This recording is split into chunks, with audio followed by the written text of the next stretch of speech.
மேகதாது அணையை தடுப்போம், காவிரியை காப்போம்.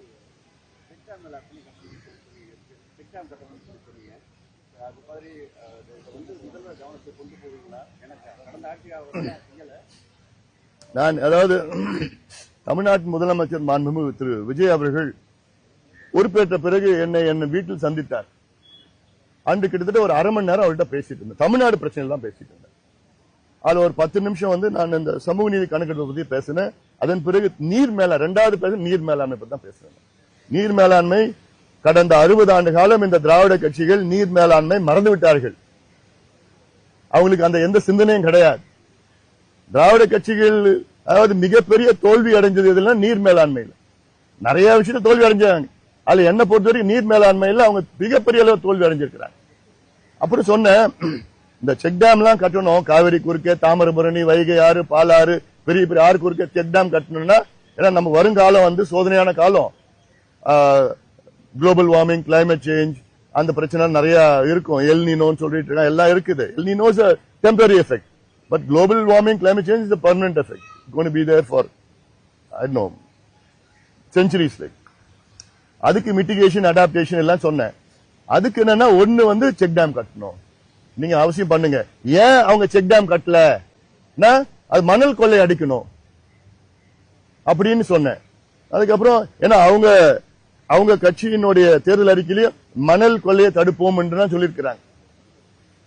கேரளாவில் மணல் எடுக்க முடியாது எந்த ஆத்துலயும், அங்க சட்டம் இருக்கு.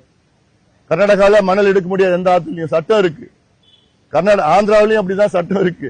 தமிழ்நாட்டில் மட்டும் மணலை எடுத்து கேரளாவுக்கு வித்துக்குங்க, கர்நாடகா வித்துக்குங்க, மலையை உடச்சி வித்துக்குங்க, மரத்தை எடுத்து பண்ணிக்குங்க, என்ன வேணா பண்ணிட்டு போலாம். என்ன காசு கொடுத்தா போதும், லஞ்சம் கொடுத்தா இவங்களுக்கு கொடுத்தா போதும். இந்த நிலையதான் இருந்தது. எல்லாம் கொஞ்சம் கிளீன் அப் பண்ணி சிஸ்டம் பண்ணோம். நிஜமா வர வாரத்தில் தமிழ்நாடு நீர்வளத்துறை அமைச்சர் நானே போய் சந்திக்கலான்னு இருக்கிறேன். அவரும் அவருடைய அதிகாரிகள்லாம் வச்சு ஒரு மீட்டிங் போட்டு என்னென்ன தமிழ்நாட்டுக்கு செய்யணும், இன்னைக்கு என்னென்ன தேவை தமிழ்நாட்டுக்கு. ஒண்ணு, காவிரியில தண்ணி வருது. ரெண்டாவது, இருக்கிற தண்ணியை நம்ம எப்படி சேமிக்கலாம், மிச்சப்படுத்தலாம். இதெல்லாம் நான் ஆலோசனைகள்லாம் நான் வழங்க இருக்கிறேன். நானே டைம் கேட்டு இருக்கிறேன். கேட்டு நான் பண்ண போறேன், நடக்க போகுது. அதனால இட் இஸ் ஜஸ்ட் எனக்கு வேண்டியது தமிழ்நாடு நல்ல வளம் பெறணும்.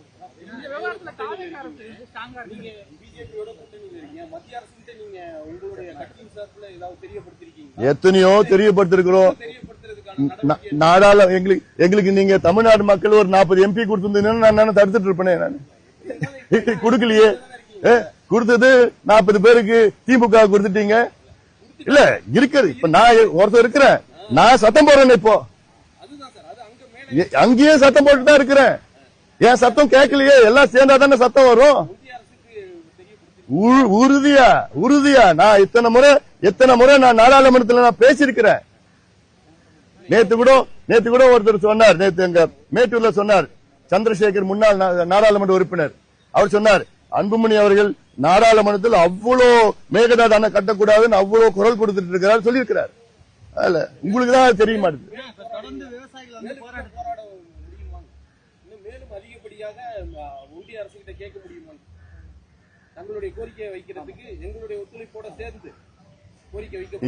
இப்போ இங்க முதல்ல தேவை என்னன்னா, தமிழ்நாடு அரசு அனைத்து கட்சி கூட்டத்தை கூட்டணும். இது நான் ஒருத்தன் போய் நான் தயாரா இருக்கிறேன். ஆனா எல்லாம் சேர்ந்து வந்தாதான் எல்லாம் நடக்கும். முதல்ல தமிழ்நாடு அரசு அனைத்து கட்சி கூட்டத்தை கூட்டணும். கூட்டி அத்துணை தலைவர்கள், அத்துணை நாடாளுமன்ற உறுப்பினர்கள், அத்துணை சட்டமன்ற உறுப்பினர்களை டெல்லிக்கு அழைச்சிட்டு போகணும். அங்க பிரதமரை சந்திக்கணும், நீர்வளத்துறை அமைச்சர் சந்திக்கணும். அங்க தேவைப்பட டெல்லியிலே போராடணும். நான் தயாரா இருக்கிறேன். என் கூட அவங்களாம் வரதுக்கு தயாரா இருக்காங்களா? கேளுங்க, நான் தயாரா இருக்கிறேன். காவிரிக்காக நான் எந்த எல்லைக்குன்னா போன தயாரா, எத்தனை ஜெயிலுக்குன்னா நான் போன தயாரா இருக்கிறேன். அது எனக்கு பிரச்சனை இல்ல. எனக்கு இந்த உரிமை, நம்முடைய உரிமையை மீட்டெடுக்கணும். அது தொடர்ந்து விவசாயிகள் டெய்லியுமே நமக்கு தண்ணி இது வறட்சி மாவட்டமா அறிவிச்சு அவங்களுக்கு வறட்சி நிவாரணம் தரதா சொல்லி விவசாயிகள் கோரிக்கை வைக்கிறாங்க. சரியான கோரிக்கை தான், சரியான கோரிக்கை. இப்ப இன்னைக்கு குறுவைக்கு தண்ணி இல்ல. கடந்த ஆண்டு கிட்டத்தட்ட 6 லட்சம் ஏக்கர் குறுவை சாகுபடி நடந்தது. இன்னைக்கு 1 லட்சம் ஏக்கரா 1.5 லட்சம் ஏக்கரா தெரியல. அது நிலத்தடி நீர் வச்சு பண்ணிட்டு இருக்கிறாங்க. அது எவ்வளவு நாள் பண்ண போறாங்க தெரியல. ஜூலை மாசம் மழை இல்லைன்னு சொல்றாங்க. அதனால மிகப்பெரிய பிரச்சனை வரும். இன்னொன்னு, கர்நாடக அரசு காவிரி குறுக்க மேகதாதான கட்டினாங்கன்னா மீண்டும் டெல்டா விவசாயிகள் எலிக்கறி சாப்பிடுகின்ற ஒரு சூழலுக்கு தள்ளப்படுவார்கள். இது மட்டும் இல்ல, கர்நாடக அரசு காவிரி குறுக்க மேகதாதான கட்டினாங்கன்னா தமிழ்நாட்டில் 1 கிலோ அரிசி 300 ரூபாய்க்கு கூட விற்கப்படும் என்கின்ற ஒரு சூழல் வரும். அதெல்லாம் மக்கள் புரிந்து கொள்ள வேண்டும்.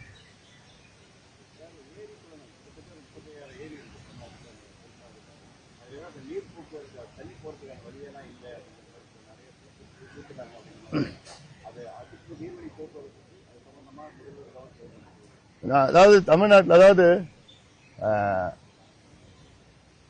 இந்தியன் வெட்லேண்ட் ஆக்ட்னு ஒன்னு இருக்கு. அந்த வெட்லேண்ட் ஆக்ட் படி 2016-17 வந்து வெட்லேண்ட் ரூல்ஸ் போட்டிருக்காங்க, மத்திய அரசு போட்டிருக்காங்க. அந்த வெட்லேண்ட் ரூல்ஸ் படி ஒவ்வொரு மாநிலத்திலையும் நம்முடைய ஏரி, குளம், கண்மாய்கள், வெட்லேண்ட்னா கிட்டத்தட்ட ஒரு 5 ஏக்கருக்கு மேல இருக்கிற நீர்த்தேக்கம், இத வந்து ஜிஐஎஸ் மேப் பண்ணி, எல்லைகள் எல்லாம் மேப் பண்ணி, இத வந்து நோட்டிஃபை பண்ணும் கெசட்ல. ஒவ்வொரு மாநிலமும் நோட்டிஃபை பண்ணிட்டா அதுல யாரும் என்கரேஜ் பண்ண முடியாது. ஒண்ணு அது இல்லாம இந்த வரத்து காவையெல்லாம் தூட்பட்டு பண்ணுங்க. இத எத்தனையோ முறை கேட்டோம், எத்தனையோ முறை போராடணும். ஒரு தமிழ்நாட்டில் 27,000 ஏரிகள் இப்ப விட்டு வச்சிருக்கிறாங்க. அந்த 27,000 ஏரியில, அதாவது 26,000 ஏரி அதுல வந்து 5 ஏக்கருக்கு மேல இருக்கிற ஏரிகள். இதுல ஒண்ணு கூட நோட்டிஃபை பண்ணல, ஒண்ணு கூட பண்ணல. இவங்க நோட்டிஃபை பண்ணாலே நாளைக்கு யாருமே காலங்காலமா யாருமே அந்த ஏரி ஆக்கிரமிப்பு பண்ண முடியாது. சென்னையில பள்ளிக்கரணை சதுப்பு நிலம் திமுக ஆட்சி வருவதற்கு முன்பு 12,500 ஏக்கரா இருந்தது. இன்னைக்கு 2,500 ஏக்கர் தான் இருக்கு. 10,000 ஏக்கர் போயிடுச்சு. இப்ப இந்த நோட்டிஃபை பண்ணிருந்தாங்கன்னா அதுல யாரும் எந்த கட்டுமானங்களும் பண்ண முடியாது. அது செய்யணும் நான் கேட்டு இருக்கிறேன். இதெல்லாம் நான் இந்த கவர்மெண்ட்டுக்கு நான் அட்வைஸ் நல்ல விதமான ஒரு ஆக்கப்பூர்வமான செயல் திட்டங்களை நான் சொல்லிட்டு இருக்கிறேன், இன்னும் சொல்ல போறேன். நான்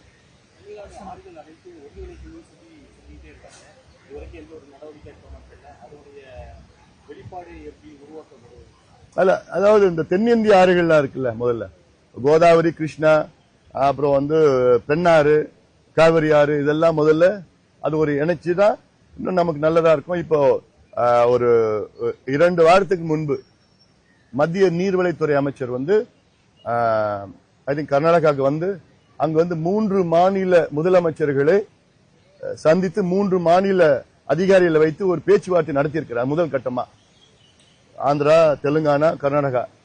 இதுல வந்து அட்லீஸ்ட் நல்ல தொடக்கம். அது மத்திய அரசுக்கு வந்து இதை செய்யணும்னு ஒரு ஆதங்கம் இருக்கு. ஆனா இது வந்து ஒரிசா, சத்தீஸ்கர், மத்திய பிரதேஷ், மகாராஷ்டிரா, கர்நாடகா, தெலுங்கானா, ஆந்திரா, தமிழ்நாடு, எத்தனை மாநிலங்கள் சம்பந்தப்பட்ட ஒரு பிரச்சனை. நிச்சயமா அது நடந்துச்சுன்னா அப்படி அடுத்தது தானே நடக்கும். சம்பவம் இல்ல, மழை நீர் வராதனால உபரி நீர் வந்தால் மட்டும்தான் காவேரியில தண்ணீர் வருது. இப்ப கர்நாடகத்துல அதிகப்படியா போராடி மறுபடியும் தண்ணீர் பெறும் நடவடிக்கை எடுக்கப்படுமா? பண்ணணும். நிச்சயமா இந்த அரசாங்கம் செய்யணும். ஏன்னா இப்ப குறுவை முடிஞ்சு போன நிலையில அடுத்தது சம்பவம் ஒரு கேள்விக்குறியா இருக்குது. அவங்க எக்ஸ்பர்ட் சொல்றாங்க நவம்பர்ல மிகப்பெரிய வறட்சி வரும்னு சொல்லிட்டு இருக்கிறாங்க. அப்போ நவம்பர்னா என்ன, சம்பா பீக்ல. அப்போ சம்பாவுக்கே தண்ணி இருக்காதுன்னா இது இந்த அதுல முதலமைச்சரும் சரி, அதிகாரிகள், அமைச்சர்கள் இதை கவனம் செலுத்தி இதுல மிகப்பெரிய அளவில் முன்னெச்சரிக்கை நடவடிக்கை இன்னையில இருந்து எடுக்க ஆரம்பிச்சிடணும். செய்ய வைக்கணும்.